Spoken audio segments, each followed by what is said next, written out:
오늘의 주요 뉴스입니다. 코로나19 신규 환자는 14,168명으로 지난 7월 11일 이후 11주 만에 가장 적었습니다. 위중증 환자는 427명으로 사흘 연속 400명대를 이어가고 있고 사망자는 33명 늘어 누적 28,246명이 됐습니다. 오늘부터 50인 이상이 참석하는 야외 집회나 공연, 경기 등에서 마스크 착용 의무가 해제됩니다. 다만 실내 마스크는 올겨울 코로나19와 계절 독감 동시 유행 가능성 등을 고려해 착용 의무는 당분간 더 유지하면서 추가 논의를 이어가기로 했습니다. 정부와 여당이 코로나19로 피해를 본 자영업자와 소상공인을 위한 금융 지원을 강화하기로 했습니다. 연체 90일이 넘는 소상공인의 부채를 최대 80%까지 감면해 주는데 온라인 사전 신청은 내일부터, 현장 창구 방문은 다음 달 4일부터 가능합니다. 오는 27일로 예정됐던 미 나사의 달 복귀 프로젝트 아르테미스 1호 발사가 카리브해에서 휘몰아치는 열대성 폭풍 영향으로 취소됐습니다. 아르테미스 1호 로켓의 발사 취소는 지난달 29일, 이달 3일에 이어 이번이 세 번째입니다. 국내 연구진이 가뭄이 와도 최소 열흘 이상 안정적으로 물을 공급받을 수 있는 모래 저장형 댐, 이른바 샌드댐을 개발했습니다. 샌드댐은 물을 모래층에 저장하기 때문에 증발을 막고 거의 얼지도 않아서 안정적인 물 공급이 가능합니다.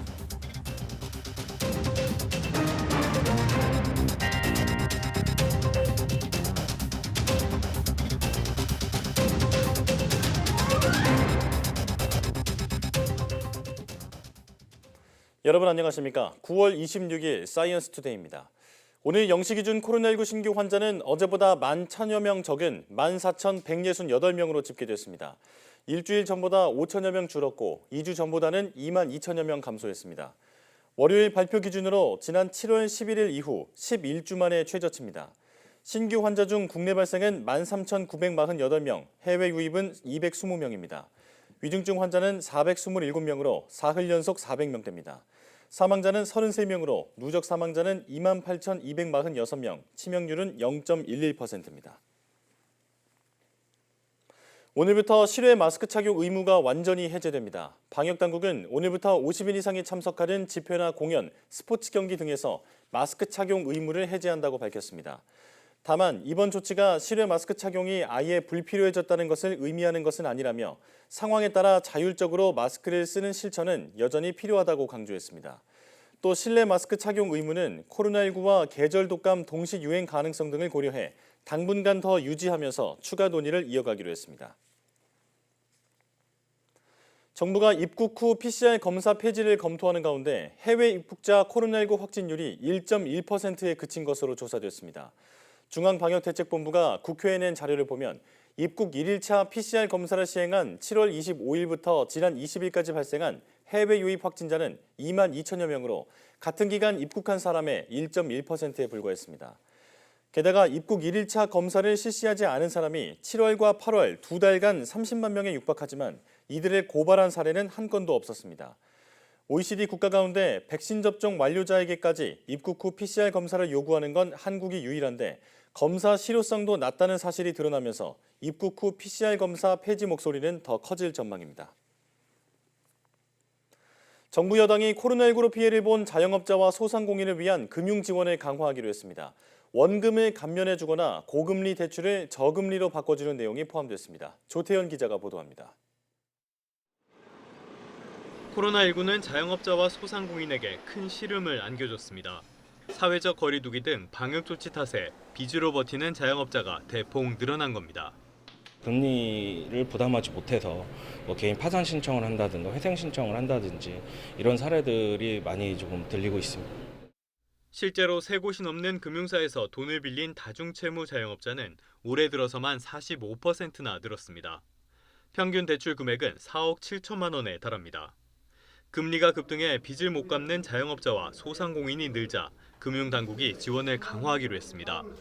우선 개인 사업자와 소상공인을 대상으로 하는 새 출발 기금이 다음 달 공식 출범합니다. 코로나19로 피해를 입은 소상공인 자영업자 채무 조정을 위한 30조 원 규모의 새 출발 기금도 10월 4일부터 차질 없이 시행키로 하였습니다. 연체 90일이 넘는 소상공인의 부채를 최대 80%까지 감면해주는 프로그램으로 오는 27일부터 온라인 사전 신청이 이루어지고 현장 창구 방문은 4일부터 가능합니다. 고금리 사업자 대출을 저금리로 전환해주는 프로그램도 시행됩니다. 재난지원금이나 만기 연장, 상환, 유예를 받은 적이 있는 대출자가 대상으로 연 7%가 넘는 고금리 대출을 최대 6.5% 금리로 바꿔줍니다. 중도 상환 수수료는 전액 면제됩니다. 금융당국은 이를 악용한 전화금융사기, 보이스피싱이나 대출사기가 기승을 부릴 것으로 보인다며 금융사를 사칭한 문자 메시지에 유의해달라고 당부했습니다. YTN 조태현입니다. 코로나19 팬데믹 기간에 배달 수요가 늘면서 플라스틱으로 만든 일회용품 사용도 급증해 환경오염 우려가 커지고 있는데요. 캐나다 정부가 일회용 플라스틱으로 만든 제품을 연말부터 제조하지 않겠다고 밝혀 주목됩니다. 장지훈 리포터가 전합니다. 매년 300만 톤이 넘는 플라스틱 폐기물이 쏟아져 나오는 캐나다. 캐나다 정부는 오는 12월부터 일회용 플라스틱 제품의 제조와 수입을 금지하고 내년 말부터는 이미 만들어진 플라스틱 제품의 판매도 금지하겠다고 밝혔습니다. 플라스틱 폐기물 제로를 목표로 일회용 플라스틱 제조를 지난해부터 단계적으로 금지할 계획이었지만 코로나19 확산으로 지연돼 올해 말부터 시행하는 겁니다. By banning harmful single-use plastics as early as 2021 and by making companies responsible for recycling their plastic waste, we're protecting our wildlife and giving our kids and grandkids a cleaner and healthier future. 정부가 지정한 주요 금지 품목에는 비닐봉지와 포장용기, 포크, 나이프, 캔 음료 포장용 고리, 빨대 등이 있습니다. 이에 따라 대형마트는 비닐봉지 공급을 중단하고 음료 생산 기업은 포장용 고리를 종이로 바꾸는 등 민간에서도 플라스틱 폐기물을 줄이기 위한 노력이 잇따르고 있습니다. 플라스틱 폐기물 생산을 촉진하는 쇼핑 대신 가져온 용기에 생활용품을 채워갈 수 있는 상점도 인기입니다. 캐나다 에드먼턴의 생활용품 리필 가게. 가져온 용기에 샴푸나 세제를 넣어갈 수 있고 플라스틱이 아닌 대나무로 만든 칫솔 같은 친환경 제품도 살 수 있습니다. 친환경 소비를 추구하는 소비자들이 늘면서 이 가게는 온라인과 배달 등으로 사업을 확장했습니다. We started this business in January of 2020, so that was 2 months before the first lockdown in Canada. And during that lockdown, we ended up having to deliver. We had to close the store for a month. But since then, we were able to reopen, and we've grown and hired new employees, and we've been doing very well. An inconvenience, I would say, would probably be lugging around my jars and kind of having to be better at knowing when I'm going to run out of things. And I'm just kind of getting used to it as well. 하지만 플라스틱 탈출에 드는 비용은 과제로 남아 있습니다. 리필 상품의 가격이 플라스틱 용기에 든 기성품보다 비싸고 영세 상공업자의 경우 포장 용기를 바꾸려면 더 큰 비용이 들기 때문입니다. 스푼, 포크, 에브리띵 다 모든 게 다 플라스틱이니까 뭐 봉지 뭐 이런 것도 전수 이제 종이 봉지로 해야 되고 그러니까 비용적인 면에서는 엄청 한 2배, 3배 정도 차이 나죠. 그렇다면 이제 음식값을 올려야 되나?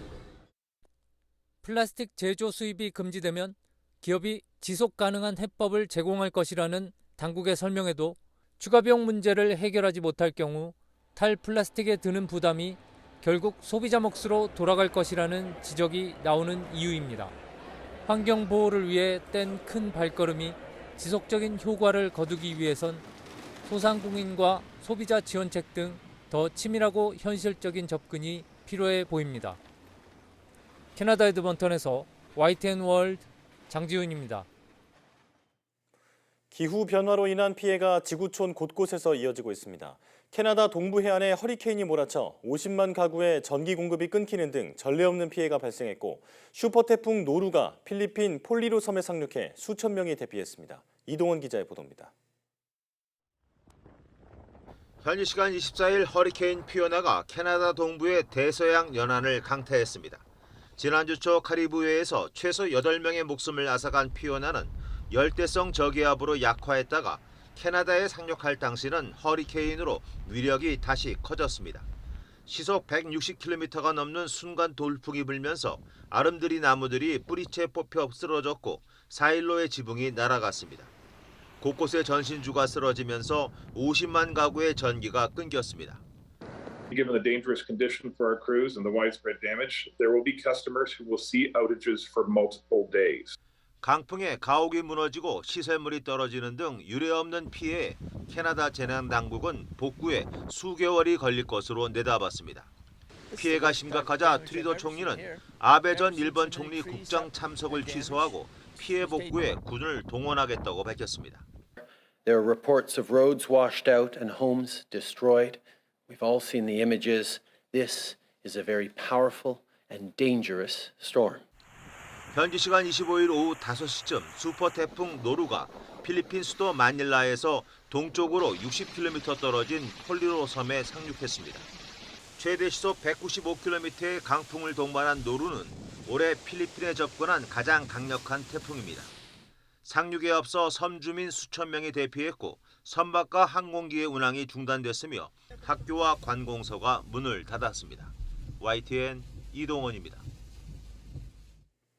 50년 만에 달 복귀 프로젝트를 위한 미국 항공우주국 나사의 아르테미스 1호 임무 로켓 발사가 또 취소됐습니다. 나사는 현지 시각 24일 열대성 폭풍이 북상함에 따라 오는 27일로 예정됐던 아르테미스 1호 로켓인 우주 발사 시스템의 3차 발사 시도를 취소했다고 밝혔습니다. 나사는 현재 카리브해에서 휘몰아치는 열대성 폭풍 이언이 허리케인으로 세력을 더 키울 전망이라며 이언이 로켓 발사장인 케네디 우주센터 등 플로리다주 해안을 강타할 것으로 예상했습니다. 아르테미스 1호 로켓은 비행 중 낙뢰 피해를 막기 위해 비가 올 때는 발사하지 않도록 제한돼 있습니다. 아르테미스 1호 로켓의 발사 취소는 이번이 세 번째입니다.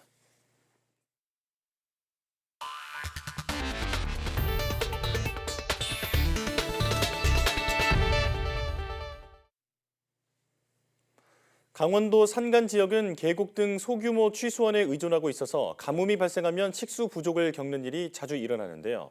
국내 연구진이 가뭄에도 안정적으로 물을 공급받을 수 있는 모래 저장형 댐, 이른바 샌드댐을 국내 최초로 개발했습니다. 양회영 기자가 취재했습니다. 45가구가 옹기종기 모여 사는 강원도의 한 산간 마을.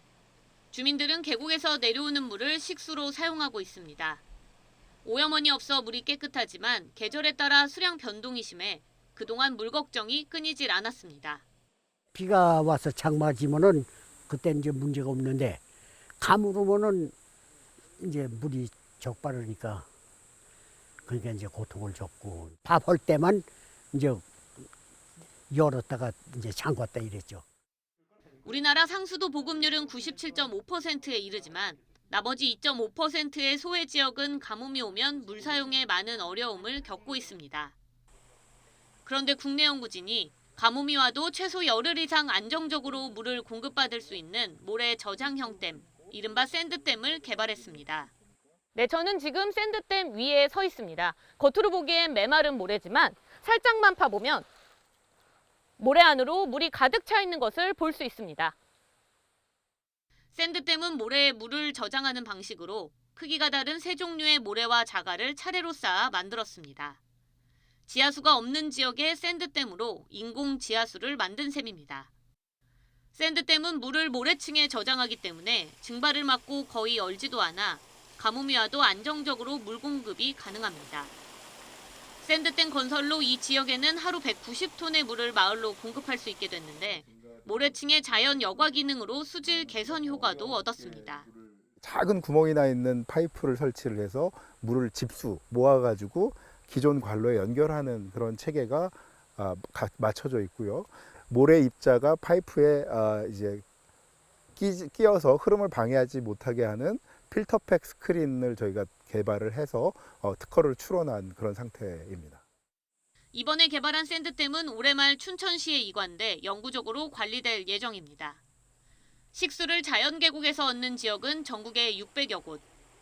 연구진은 상수도 설치 비용의 10% 수준이면 샌드댐을 만들 수 있으며 실증 시험까지 마친 만큼 전국의 다른 물 소외 지역에도 샌드댐을 적용할 수 있을 것으로 기대했습니다. YTN 사이언스 양우영입니다.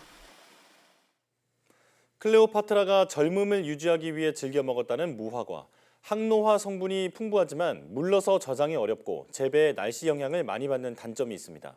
이런 무화과의 상품성을 높이기 위한 연구가 시작됐습니다. 헬로티비 뉴스 성정환 기자입니다. 전남 영암의 한 무화과 생산 단지입니다. 봉긋하게 자란 무화과가 탐스럽게 열렸습니다. 상처가 나지 않을까 조심스럽게 무화과를 따 옮깁니다. 올해는 비가 적고 무더위도 일찍 찾아오면서 풍작을 맞았습니다. 전국 무화과 생산의 60%를 차지하는 영암에서 올해는 지난해보다 1,000톤 많은 5,000톤 이상 생산될 전망입니다. 무화과는 주로 8월 중순에 수확이 시작돼 10월 중순까지 이어집니다. 비가 잘 안 와서 그 무화과가 좀 당도가 세고요. 태풍이 안 맞았으니까 그래도 좀 낫지 않을까. 이제 비가 많이 오거나 그러면은 곰팡이병 그게 제일 어렵고. 전남 무화과는 황토밭과 일조량, 바닷바람 등 생산에 좋은 환경을 갖췄지만 산업화에는 어려움이 있습니다. 무화과 대부분이 노지에서 재배돼 자연재해에 취약한 데다 과육 자체가 무르기 때문에 병충해를 입기 쉽고 오래 저장할 수도 없습니다. 이런 가운데 전남도가 예산 12억 원을 들여 내후년까지 무화과 고급화에 나섭니다. 90% 이상 점유하고 있는 품종 승정 도우핀을 병충해에 강한 청무화과 품종 바나네로 전환을 유도하고 당도를 16브릭스 이상 유지할 수 있게 시설과 노지 재배 환경을 표준화합니다. 화장품을 비롯해 과자와 음료 등 가공식품 개발을 확대하고 겨울에도 재배할 수 있는 시범단지를 조성하기로 했습니다. 자연 재해를 약 40% 정도로 이렇게 경감하고 생산 기간을 지금 4개월 정도 그 무화과가 생산이 되고 있는데 겨울까지 해가지고 6개월 수준으로 저희가 늘리겠다 이런 그 비전을 가지고. 전남도는 무화과 품질을 높이고 관련 제품을 개발하면 농가 소득이 20%가량 향상될 것으로 전망했습니다. 지역 특산품인 무화과를 보존 발전시키기 위한 노력에 기대감이 커지고 있습니다. 헬로티비 뉴스 성정환입니다. 변동금리 주택담보대출을 연 3%대 고정금리 상품으로 갈아타게 해주는 안심전환대출이 예상과 달리 큰 인기를 끌지 못하고 있습니다. 소득과 주택가격 등 조건이 까다로운 데다 비교적 높은 금리를 오랫동안 유지해야 한다는 불안감이 영향을 미치는 것으로 보입니다. 강희경 기자가 보도합니다. 지난 15일 출시된 안심전환대출은 사전 안내 사이트에만 하루 평균 2만 명이 방문할 정도로 관심이 뜨거웠습니다. 그러나 실제 결과는 달랐습니다. 초반 사흘 동안 접수된 안심전환대출 신청 건수는 7,900여 건, 누적 금액은 7,473억 원으로 전체 공급 규모인 25조 원의 3%에 불과했습니다. 출생연도에 따라 오부제로 분산 신청받는다는 점을 고려하더라도 아직 턱없이 부족한 수준입니다. 예상했을 때는 뭐 몇천 건, 몇만 건 준비를 하긴 했지만 예상했던 수준보다도 좀 더 못 미치는 수준이기는 하거든요. 안심전환대출은 변동금리 주택담보대출을 최저 연 3.7%의 장기 고정금리로 갈아타게 해주는 상품입니다. 금리 상승기에 이자 부담을 줄일 수 있는데도 이처럼 실적이 저조한 데에는 까다로운 가입 조건이 영향을 미친 것으로 보입니다. 우선 부부 합산 소득이 7천만 원을 넘어선 안 되고 주택가격도 4억 원 이하여야 합니다. 물론 1주택자만 신청할 수 있습니다. 그러나 최근 몇 년 사이 집값이 급등하면서 지난달 수도권 주택 매매가 중간값은 6억 4천만 원, 아파트로만 따지면 7억 6천만 원대에 달합니다. 금리가 언제 다시 떨어질지 모르다 보니 장기 고정금리에 대한 선호가 높지 않은 점도 이유로 꼽힙니다. 실제 주요 인터넷 카페에는 3%대 후반의 비교적 높은 수준으로 금리를 묶는 게 맞는지 고민이라는 글이 이어지고 있습니다. 이자 부담이 당장 줄어드는 효과를 낼 수 있긴 하지만 향후의 금리 변동성을 예측하기 어렵다는 점에서 대출 기간이라든가 개인들의 대출 조건에 따라서 유불리를 꼼꼼히 따져볼 필요는 있습니다. 내년에는 주택가격 등 조건을 완화한 일반형 안심전환대출이 새롭게 출시되지만 갈아탈 요인이 충분하지 않다면 흥행 실적은 크게 다르지 않을 거란 전망이 나옵니다. YTN 강희경입니다. 쌀 생산량은 늘었지만 소비량은 줄어들면서 쌀값이 관련 통계 조사를 시작한 이후 가장 큰 폭으로 하락했습니다. 시장 상황이 불안해지자 정부가 수확기 역대 최대 물량인 쌀 45만 톤을 사들이기로 했습니다. 최기성 기자입니다. 쌀값이 크게 떨어지면서 전국 곳곳에선 농민 반발이 잇따랐습니다. 생산비, 인건비 모든 게 다 올랐는데 올해면은 이 쌀값도 좀 받쳐줘야 하는데 받쳐주든 못하고 그리하여 우리 농부들이 사실 열이 나고 불이 나서 어쩔 수 없이 이렇게 논가리를 합니다. 빗발치는 쌀값 안정화 요구에 정부가 대책을 내놨습니다. 소비량보다 많은 남는 쌀을 정부가 사들여 시장에서 격리하는 게 핵심입니다. 올해 초과 생산이 예상되는 25만 톤에 20만 톤을 더해 모두 45만 톤을 다음 달부터 12월까지 사들인다는 계획입니다. 지난 2005년 공공비축제 도입 이후 가장 많은 물량입니다. 격리 물량은 22년산 작황과 신곡 수요량, 민간의 과잉 재고, 그리고 수확기 쌀값 안정 필요성 등을 종합적으로 검토하여 45만 톤으로 결정하였습니다. 시장에 풀리는 물량을 조정하는 건 쌀값 폭락을 막기 위해서입니다. 산지 쌀값은 지난 15일 기준 20kg당 4만 725원으로 지난해 같은 시기 5만 4,228원보다 24.9% 하락했습니다. 하락률로 보면 1977년 이후 45년 만에 최대 낙폭입니다. 늘어난 생산량과는 반대로 소비량이 줄어드는 현상도 이어지고 있습니다. 쌀 생산량은 2020년 350만 7천 톤에서 지난해 388만 2천 톤으로 10.7% 증가했지만 1인당 연간 쌀 소비량은 2000년 93.9kg에서 지난해 56.9kg으로 크게 줄었습니다. 지난해보다 10만 톤 늘어난 공공비축미 45만 톤을 포함하면 올해 수확기에는 90만 톤을 시장에서 격리하는 효과가 생긴다는 게 농식품부 설명입니다. 이와 함께 벼 대신 가루쌀이나 밀, 콩 같은 전략작물을 재배하면 직불금을 주는 전략작물 직불제를 내년부터 도입하기로 했습니다. 이번 조치를 통해 쌀값이 안정권으로 회복될 수 있을지 관심이 쏠립니다. YTN 최기성입니다. 요즘 집에서 식물을 키우는 홈 가든이 인기인데요. 키우는 식물수가 늘다 보니 노동량이 늘면서 식물을 돌보는 사람, 식물 집사라는 우스갯말까지 생겨났습니다. 식집사가 된 자신의 이야기를 웹툰으로 풀어낸 마일로 작가를 김지선 기자가 만나봤습니다. 우락부락한 초록빛깔 근육맨들이 끊임없이 물을 가져오라고 외쳐댑니다. 웹툰 크레이지 가드너에 등장하는 반려식물입니다. 묵묵히 집안 한 구석을 지키는 식물에 좀처럼 어울리지 않는 이미지 같지만 막상 길러보면 꼭 그렇지도 않습니다. 정말 이렇게 박진감 있게 자라서 약간 감당이 안 된다는 느낌 받을 때도 있고, 아니면 정말 예민한 식물이라고 생각되는 애들은 정말 그렇게 막 시시각각 내가 뭘 조금이라도 잘못하면 막 예민하게 반응하고. 작가는 7년 전 집에 놓을 작은 화초를 고르다 홈 가드닝에 빠졌습니다. 하나둘씩 사들인 화분은 시행착오를 반복하며 어느새 200여 개가 됐습니다. 날마다 물시중을 들고 해충을 박멸하고 시들해진 식물에 직접 빗물까지 받아 보약 삼아 먹여주다가 문득 식집사가 된 자신의 이야기를 그려봐야겠다는 생각이 들었습니다. 가드닝 소재 자체가 책으로 나오는 게 유행을 하던 시절이었고, 그래서 이제 제가 가드닝 소재로 만화를 그리고 싶다고 하니까 이제 출판사분들이 너무 좋다고 만화로 빨리 그려주셨으면 좋겠다고 하셔가지고 이제. 반려식물 키우기는 코로나로 외출이 묶인 지난 2년 사이 대중적인 취미로 급부상했습니다. 집안 장식 목적으로 화분을 구매한 비중은 2배 가까이 증가했고, 식물을 활용한 인테리어인 플랜테리어 업체와 식물 병원도 크게 늘었습니다. 반려식물을 키우는 사람이라면 누구나 겪었을 절절한 실패담을 특유의 유머로 풀어낸 점이 독자들의 공감을 산 비결입니다. 홈 가드닝이 마냥 우아할 것이라는 환상은 적잖이 깨졌지만 여전히 많은 사람들이 식집사를 마다앉는 이유는 뭘까? 한편으로 인간 본능에 있는 기쁨이라는 생각을 많이 하거든요. 이제 원시인들이 처음 농사를 시작하면서 작물이 자라는 걸 보면서 느꼈던 기쁨을 현대인인 제가 비슷하게 식물을 키우면서 느끼지 않나라는 생각을 최근에 많이 하거든요. 그래서. YTN 김지선입니다.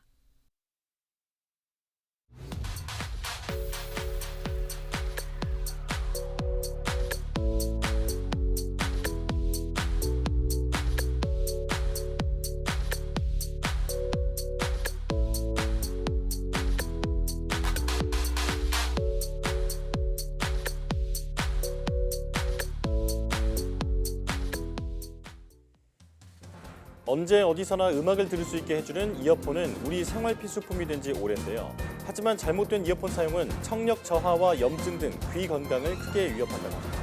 오늘 오후 사이언스투데이 내몸 보고서에서는 전문가와 함께 올바른 이어폰 사용법과 귀 건강을 지키는 방법을 알아보겠습니다.